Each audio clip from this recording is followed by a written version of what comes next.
बहुत समय पहले एक राज्य था जिसका नाम सोहमपुर था। वहां की रानी माया अपने सौंदर्य और बुद्धिमानी के लिए प्रसिद्ध थीं। वह जितनी कोमल थीं, उतनी ही साहसी और निर्भीक भी थीं। माया की एक खास आदत थी, वह हर रहस्य को जानने का शौक रखती थीं। राज्य के लोग कहते थे कि रानी माया हर मुश्किल का हल खोजने की अद्भुत क्षमता रखती है। गुप्त राजमहल का रहस्य एक दिन रानी माया को एक बूढ़ी स्त्री ने रुककर एक रहस्यमय कहानी सुनाई। उसने बताया कि जंगल के बीचों बीच एक पुराना गुप्त राजमहल है, जहां एक अमूल्य खजाना छुपा है। लेकिन महल के पास जाने का साहस किसी ने नहीं किया, क्योंकि वहां जाते ही लोग गायब हो जाते हैं। रानी माया को यह सुनकर बहुत उत्सुकता हुई।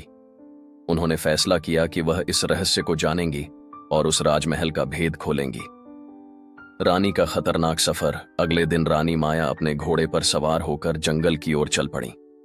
साथ में कुछ विश्वासपात्र सैनिक थे, पर जैसे जैसे वे जंगल के अंदर बढ़ते गए, वहां का अजीब सा सन्नाटा और धुंध ने सभी के मन में डर पैदा कर दिया। सैनिकों ने उन्हें लौटने का निवेदन किया, लेकिन रानी माया अपने निर्णय पर अडिग थीं।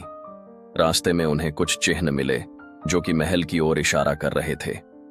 धीरे धीरे वह एक ऊंची नीची सीढ़ी तक पहुंच गईं, जो एक गहरी खाई के ऊपर से होकर महल तक जाती थी।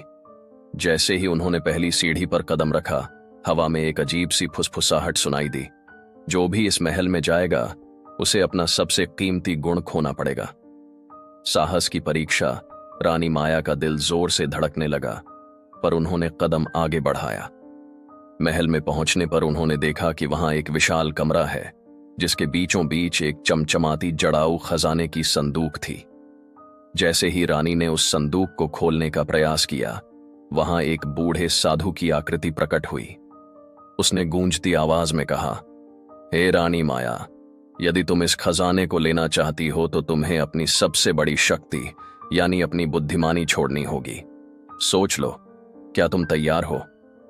रानी माया कुछ पल के लिए रुकी, लेकिन फिर मुस्कुराते हुए बोली, यदि यह खजाना मेरी प्रजा की भलाई के लिए है, तो मैं अपनी बुद्धिमानी भी कुर्बान कर सकती हूं।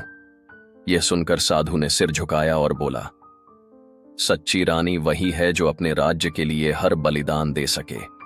तुम्हारे साहस और निस्वार्थता ने इस महल का रहस्य खोल दिया है।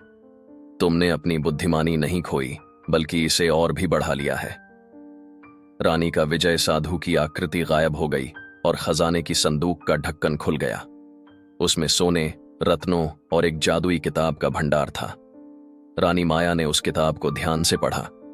उसमें कई राजकीय रहस्य और शक्तियां छुपी हुई थीं, जिनका उपयोग राज्य की समृद्धि और लोगों की भलाई के लिए किया जा सकता था। अंत में रानी माया ने उस खजाने का इस्तेमाल अपने राज्य के उत्थान के लिए किया। उनके साहस और बुद्धिमानी की गाथा दूर दूर तक फैल गई। गुप्त राजमहल का रहस्य सुलझाने वाली वह पहली और आखिरी रानी थी।